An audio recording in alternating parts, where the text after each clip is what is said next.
Good evening. ഞാൻ Donna. Kodanchery media. സന്ധ്യാവാർത്തയിലേക്ക് സ്വാഗതം. സർക്കാർ രൂപീകരണത്തിന് വിളിച്ച യോഗം അവസാന നിമിഷം റദ്ദാക്കി മഹായുതി സഖ്യം. നാട്ടിലേക്ക് പോയി ഷിൻഡെ. നാടകീയ നീക്കം. മുംബൈ. മഹാരാഷ്ട്ര സർക്കാർ രൂപീകരണത്തിനായി മുംബൈയിൽ ചേരാനിരുന്ന മഹായുതി സഖ്യത്തിന്റെ യോഗം റദ്ദാക്കി. സ്ഥാനമൊഴിയുന്ന മുഖ്യമന്ത്രി ഏക്നാഥ് ഷിൻഡെ നേതൃത്വം നൽകുന്ന ശിവസേനയുടെ യോഗവും അവസാന നിമിഷം ഉപേക്ഷിച്ചു. ബി.ജെ.പി. നേതാവ് ദേവേന്ദ്ര ഫഡ്നാവിസ് മുഖ്യമന്ത്രിയാകുമെന്ന് ഏറെക്കുറെ ഉറപ്പായിരിക്കെയാണ് നാടകീയ സംഭവം. ഏക്നാഥ് ഷിൻഡെ സത്താറയിലെ തന്റെ ഗ്രാമത്തിലേക്ക് പോയെന്നും അദ്ദേഹം തിരിച്ചെത്തിയതിനുശേഷം യോഗങ്ങൾ നടക്കുമെന്നുമാണ് വിവരം. ഷിൻഡെയുടെ പെട്ടെന്നുള്ള പദ്ധതി സർക്കാർ രൂപീകരണ ചർച്ചകളിൽ അദ്ദേഹം അസംതൃപ്തനാണെന്ന ഊഹാപോഹങ്ങൾക്ക് കാരണമായിട്ടുണ്ട്. മഹാരാഷ്ട്രയിലെ ബി.ജെ.പി. നേതൃത്വത്തിലുള്ള മഹായുതി സഖ്യത്തിലെ നേതാക്കളായ ദേവേന്ദ്ര ഫഡ്നാവിസ്, ഏക്നാഥ് ഷിൻഡെ, അജിത് പവാർ എന്നിവർ ഇന്നലെ വൈകിട്ട് ഡൽഹിയിൽ കേന്ദ്ര ആഭ്യന്തരമന്ത്രി അമിത് ഷായുമായി കൂടിക്കാഴ്ച നടത്തിയിരുന്നു. ഇതിനു പിന്നാലെയാണ് ഇന്ന് മുംബൈയിൽ യോഗം ചേരാനിരുന്നത്. സംസ്ഥാനത്ത് സർക്കാർ രൂപീകരണത്തിനു താൻ തടസ്സമാകില്ലെന്നും പ്രധാനമന്ത്രി നരേന്ദ്രമോദിയും അമിത് ഷായും എടുക്കുന്ന തീരുമാനത്തിന് അനുസൃതമായി പ്രവർത്തിക്കുമെന്നും ഷിൻഡെ ഇന്നലെ പറഞ്ഞിരുന്നു. മുഖ്യമന്ത്രി, ഉപമുഖ്യമന്ത്രി സ്ഥാനങ്ങളിൽ ധാരണയായതായി രാഷ്ട്രീയ വൃത്തങ്ങൾ പറയുന്നു. എന്നാൽ ചില മന്ത്രിസ്ഥാനങ്ങളുടെ കാര്യങ്ങളിലാണ് പ്രതിസന്ധി തുടരുന്നത്. 2 ഉപമുഖ്യമന്ത്രി എന്ന ഫോർമുല ഇത്തവണയും തുടരാനാണ് ധാരണ. എന്നാൽ ഷിൻഡെക്ക് ഉപമുഖ്യമന്ത്രി സ്ഥാനത്തേക്ക് താൽപര്യമില്ല. ആഭ്യന്തര വകുപ്പ് ബി.ജെ.പി. നിലനിർത്താനും അജിത് പവാറിന്റെ എൻ.സി.പി. ധനകാര്യം നിലനിർത്താനും സാധ്യതയുണ്ട്. നഗരവികസനം, പൊതുമരാമത്ത് വകുപ്പുകൾ ഏക്നാഥ് ഷിൻഡെയുടെ ശിവസേനയ്ക്ക് ലഭിച്ചേക്കും. ബി.ജെ.പിക്ക് 22 മന്ത്രിമാരെ ലഭിക്കാൻ സാധ്യതയുള്ളപ്പോൾ ശിവസേനയ്ക്കും എൻ.സി.പിക്കും യഥാക്രമം 12, 9 വകുപ്പുകൾ ലഭിക്കുമെന്ന് വൃത്തങ്ങൾ അറിയിച്ചു. സത്യപ്രതിജ്ഞ ഡിസംബർ 2 നടന്നേക്കുമെന്നും അഭ്യൂഹമുണ്ട്. 288 അംഗ നിയമസഭയിൽ 230 സീറ്റുകൾ നേടിയാണ് ബി.ജെ.പിയുടെ നേതൃത്വത്തിലുള്ള മഹായുതി സഖ്യം നിയമസഭാ തിരഞ്ഞെടുപ്പിൽ വിജയിച്ചത്. ബി.ജെ.പി. 132 നിയമസഭാ സീറ്റുകൾ നേടിയപ്പോൾ ശിവസേനയും അജിത് പവാറിന്റെ എൻ.സി.പിയും യഥാക്രമം 57, 41 സീറ്റുകൾ വീതം നേടി. 5.4% കൂപ്പുകുത്തി ജി.ഡി.പി. വളർച്ച. 7 പാദങ്ങളിലെ ഏറ്റവും താഴ്ച. റിസർവ് ബാങ്കിന്റെ ഉൾപ്പെടെ പ്രവചനം പാളി. ഇന്ത്യയുടെ മൊത്ത ആഭ്യന്തര ഉൽപാദന ജി.ഡി.പി. വളർച്ചാനിരക്ക് നടപ്പുവർഷത്തെ 2024-25 രണ്ടാം പാദമായ ജൂലൈ-സെപ്റ്റംബറിൽ 5.4% കൂപ്പുകുത്തി. കഴിഞ്ഞ 7 ത്രൈമാസങ്ങൾക്കിടയിലെ 21 മാസങ്ങൾ ഏറ്റവും മോശം വളർച്ചയാണിതെന്ന് കേന്ദ്ര സ്റ്റാറ്റിസ്റ്റിക്സ് മന്ത്രാലയം പുറത്തുവിട്ട റിപ്പോർട്ട് വ്യക്തമാക്കി. 8.1% മുൻവർഷത്തെ സമാന പാദത്തിൽ വളർച്ച. 2022-23 ഒക്ടോബർ-ഡിസംബർ പാദത്തിൽ 4.3% രേഖപ്പെടുത്തിയ ശേഷം കുറിക്കുന്ന ഏറ്റവും താഴ്ന്ന വളർച്ചയാണ് കഴിഞ്ഞ പാദത്തിലേത്. നഗരങ്ങളിൽ ഉപഭോക്തൃ ചെലവഴിക്കലുകൾ, അർബൻ കൺസ്യൂമർ സ്പെൻഡിംഗ്, ഇടിഞ്ഞതും മധ്യവർഗ കുടുംബങ്ങൾ, മിഡിൽ ക്ലാസ് ഫാമിലീസ് നേരിട്ട സാമ്പത്തിക ഞെരുക്കവും ജി.ഡി.പി. വളർച്ചയെ താഴ്ത്തിയെന്നാണ് വിലയിരുത്തലുകൾ. റിസർവ് ബാങ്കിന്റേതടക്കം പ്രവചനങ്ങൾ അമ്പേ പാളുന്ന കാഴ്ചയും കഴിഞ്ഞ പാദത്തിൽ കണ്ടു. ഇന്ത്യ 7% വളരുമെന്നായിരുന്നു റിസർവ് ബാങ്കിന്റെ പ്രതീക്ഷ. നേരത്തെ 7.2% വളരുമെന്ന് റിസർവ് ബാങ്ക് പ്രതീക്ഷിച്ചിരുന്നെങ്കിലും പിന്നീടത് 7% താഴ്ത്തുകയായിരുന്നു. ഫ്ളാറ്റ് തട്ടിപ്പു കേസ്. നടി ധന്യമേരി വർഗീസിന്റെയും കുടുംബത്തിന്റെയും സ്വത്തുവകകൾ കണ്ടുകെട്ടി ഇ.ഡി. തിരുവനന്തപുരം.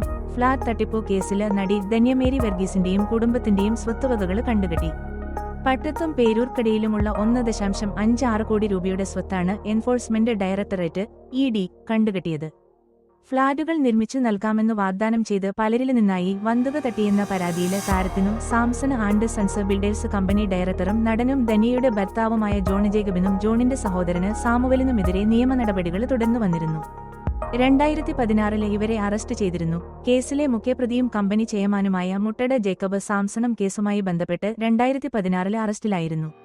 2011 മുതൽ നഗരത്തിലെ വിവിധ പ്രോജക്ടുകളിലായി 500ഓളം ഫ്ളാറ്റുകളും 20 വില്ലകളും 2 വർഷത്തിനകം നിർമ്മാണം പൂർത്തിയാക്കി നൽകാമെന്നു വാഗ്ദാനം നൽകി പലരിൽ നിന്നായി 100 കോടി രൂപ തട്ടിച്ചെന്നും അമിത പലിശ നൽകാമെന്നു പറഞ്ഞു 30 കോടിയോളം രൂപ തട്ടിച്ചെന്നുമുള്ള പരാതിയിലാണ് കേസ്. തട്ടിപ്പിനിരയായവര് പോലീസിനെ സമീപിച്ചതോടെ ബംഗളൂരു, മുംബൈ എന്നിവിടങ്ങളിലും കേരളത്തിലെ ചില രഹസ്യകേന്ദ്രങ്ങളിലും ഒളിവില് പോയ ഇവരെ നാഗരകോവിലിലെ രഹസ്യകേന്ദ്രത്തിൽ നിന്നാണ് പ്രത്യേക അന്വേഷണ സംഘം പിടികൂടിയത്.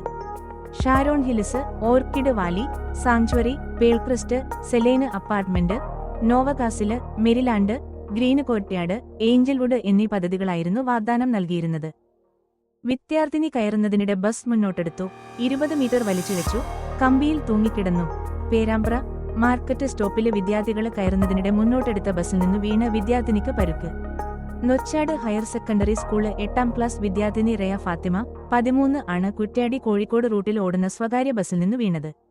വെള്ളിയാഴ്ച രാവിലെ 9 മണിയോടുകൂടിയാണ് സംഭവം. മാർക്കറ്റ് സ്റ്റോപ്പില് ബസ് നിർത്തുകയും വിദ്യാർത്ഥികൾ ഓടിക്കേറുന്നതിനിടയിൽ ഡ്രൈവർ ബസ് മുന്നോട്ടെടുക്കുകയും ചെയ്തെന്നാണ് ദൃക്സാക്ഷികൾ പറയുന്നത്. ബസ്സിൽ നിന്ന് റോഡിലേക്ക് വീഴുന്നതിനിടെ ബസിന്റെ കമ്പിയിൽ പിടുത്തം കിട്ടുകയും കുട്ടി ബസ്സിൽ തൂങ്ങിക്കിടക്കുകയും ചെയ്തു. കുട്ടിയെ വലിച്ചിഴച്ചുകൊണ്ട് ബസ് 20 മീറ്ററോളം മുന്നിലേക്ക് പോയി. അമ്പാടി ഷോപ്പിന് മുന്നിലെത്തിയപ്പോൾ നാട്ടുകാരുടെ ബഹളം കേട്ടാണ് ബസ് നിർത്തിയത്. റോഡിൽ ഉരഞ്ഞ കുട്ടിയുടെ കാൽമുട്ടിന് പരിക്കേറ്റു. പിടിത്തം വിടാതിരുന്നതിനാൽ വലിയ അപകടം ഒഴിവായെന്ന് നാട്ടുകാർ പറഞ്ഞു. കുട്ടികളെ കയറ്റാതിരിക്കാൻ സ്റ്റോപ്പിൽ നിന്ന് ഏറെ മാറ്റിയാണ് ബസ്സുകൾ നിർത്തുന്നത്.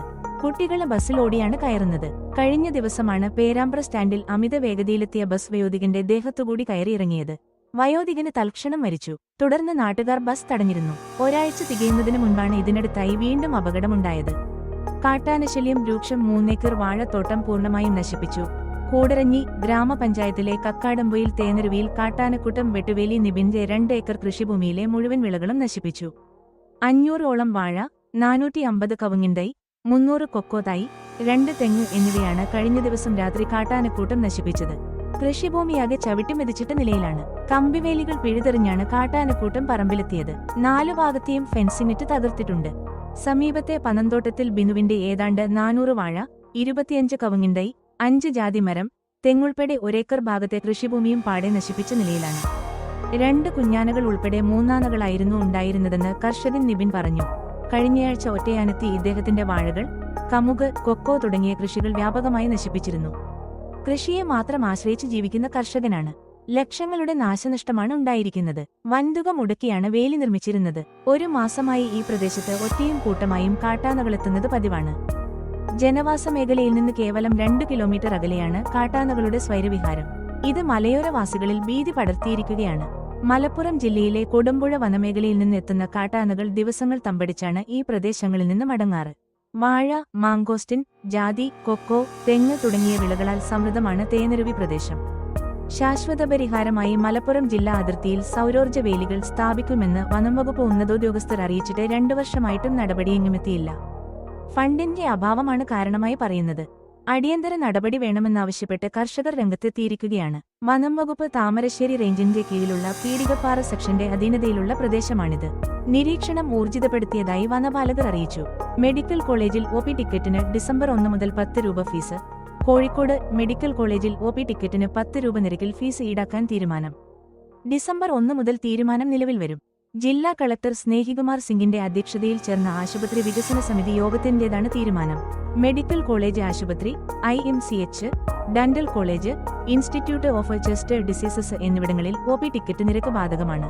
മെഡിക്കൽ കോളേജ് ആശുപത്രിയുടെ ദൈനംദിന പ്രവർത്തനങ്ങൾക്കും വികസന പ്രവൃത്തികൾക്കും മറ്റുമുള്ള ചെലവ് വലിയ തോതിൽ വർദ്ധിച്ച സാഹചര്യത്തിൽ അതിനുള്ള സാമ്പത്തിക സ്രോതസ് കണ്ടെത്തുകയെന്ന ലക്ഷ്യത്തോടെയാണ് ആശുപത്രി വികസന സമിതി ഇത്തരമൊരു തീരുമാനം കൈക്കൊണ്ടത്. കോഴിക്കോട്ടും പരിസര ജില്ലകളിലും നിന്നുള്ള ആയിരക്കണക്കിന് രോഗികൾ ആശ്രയിക്കുന്ന ആശുപത്രി എന്ന നിലയിൽ മെഡിക്കൽ കോളേജിന്റെ പ്രവർത്തനങ്ങൾ മെച്ചപ്പെടുത്തുകയെന്നത് വളരെ പ്രധാനമാണെന്ന് ജില്ലാ കലക്ടർ പറഞ്ഞു. ഒ പി ടിക്കറ്റിന് 10 രൂപ നൽകുകയെന്നത് വ്യക്തികൾക്ക് വലിയ പ്രയാസമാവില്ലെങ്കിലും അതുവഴി ലഭിക്കുന്ന തുക ആശുപത്രിയുടെ വികസന പ്രവർത്തനങ്ങൾക്ക് വലിയ തോതിലുള്ള മുതൽക്കൂട്ടാവും. ഈ തുക ഉപയോഗിച്ച് രോഗികൾക്കും കൂടിയുള്ളവർക്കും മികച്ച രീതിയിലുള്ള ചികിത്സയും സൗകര്യങ്ങളും ഒരുക്കാനാകുമെന്നതിനാൽ ടിക്കറ്റ് നിരക്ക് ഈടാക്കുന്നതിന്റെ പ്രയോജനം അവർക്കു തന്നെയാണ് ലഭിക്കുകയെന്നും ജില്ലാ കലക്ടർ പറഞ്ഞു. തിരച്ചില് ഫലം കണ്ടു. കുട്ടമ്പുഴ വനത്തില് കാണാതായ സ്ത്രീകളെ കണ്ടെത്തി. കോതമംഗലം കുട്ടമ്പുഴ വനത്തില് ഇന്നലെ കാണാതായ സ്ത്രീകളെ കണ്ടെത്തി. 3 പേരും സുരക്ഷിതരാണ്. കാടിനുള്ളിൽ 6 കിലോമീറ്റർ ദൂരത്ത് അറക്കമുത്തി ഭാഗത്തു നിന്നാണ് ഇവരെ കണ്ടെത്തിയത്. ഇന്നലെ വൈകുന്നേരമാണ് പശുക്കളെ തിരഞ്ഞുപോയ സ്ത്രീകളെ കൊടുംവനത്തിൽ കാണാതായത്. പോലീസും അഗ്നിരക്ഷാ സേനയും വനംവകുപ്പും നാട്ടുകാരും ചേർന്ന് തിരച്ചിൽ നടത്തിയെങ്കിലും ഇന്നലെ ഇവരെ കണ്ടെത്താനായിരുന്നില്ല. കുട്ടമ്പുഴ അട്ടിക്കളം വനമേഖലയിലെ മാളോക്കുടി മായ ജയൻ, കാവമ്പടി പാറുക്കുട്ടി കുഞ്ഞുമോൻ, പുത്തൻപുര ഡാർലി സ്റ്റീഫൻ എന്നിവരെയാണ് കാണാതായിരുന്നത്. പശുവിനെ തേടിപ്പോകും വഴി കാട്ടാനയെ കണ്ടതോടെ തങ്ങൾ ചിതറിയോടി എന്ന് 4:15 മായ ഭർത്താവിനെ ഫോണിൽ വിളിച്ച് അറിയിച്ചിരുന്നു. പാറപ്പുറത്ത് ഇരിക്കുകയാണെന്നും വെള്ളം കൊണ്ടുവരണമെന്നും ആവശ്യപ്പെട്ടിരുന്നു. ഇന്നലെ തിരയാൻ പോയവരും ആനകളുടെ മുൻപിൽപ്പെട്ടിരുന്നു. മുക്കത്ത് പുതിയ പാലം നിർമ്മാണത്തിന് 7.25 കോടി രൂപയുടെ ഭരണാനുമതി. മുക്കം സംസ്ഥാന പാതയിൽ മുക്കം അരീക്കോട് റോഡിൽ മുക്കത്ത് ഇരുവഴിഞ്ഞിപ്പുഴയ്ക്ക് കുറുകെ പുതിയ പാലം നിർമ്മിക്കുന്നതിന് 7.25 കോടി രൂപയ്ക്ക് കേരള പൊതുമരാമത്ത് വകുപ്പ് ഭരണാനുമതി നൽകിയതായി ലിൻഡോ ജോസഫ് MLA. മുക്കം അരീക്കോട് റോഡിൽ നിലവിലുള്ള മുക്കം പാലം 50 വർഷത്തിലേറെ പഴക്കമുള്ളതും ജീർണാവസ്ഥയിലുമുള്ളതാണ്. മാത്രവുമല്ല മുക്കം ടൗൺ പരിഷ്കരണം, സംസ്ഥാന പാത നവീകരണം എന്നിവ കഴിഞ്ഞതോടെ പാലത്തിന്റെ ഇരുവശങ്ങളിലുമുള്ള റോഡിന്റെ വീതി 15 മീറ്ററിലേറെ വർദ്ധിച്ചു. നിലവിൽ 6.7 മീറ്റർ വീതിയുള്ള പാലത്തിൽ ഇതുകൊണ്ട് തന്നെ ഗതാഗതക്കുരുക്ക് വർദ്ധിക്കാനിടയാക്കി. മാത്രവുമല്ല കാൽനട യാത്രികർക്ക് നടക്കാൻ വഴിയില്ലാത്തത് വലിയ വിഷമതകളും ഉണ്ടാക്കി.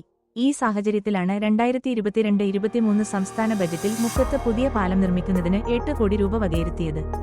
ഇൻവെസ്റ്റിഗേഷൻ, ഡിസൈനിങ്, DPR എന്നിവ പൂർത്തിയാക്കിയ പദ്ധതിക്കാണ് ഇപ്പോൾ 7.25 കോടി രൂപയുടെ ഭരണാനുമതി ലഭിച്ചത്.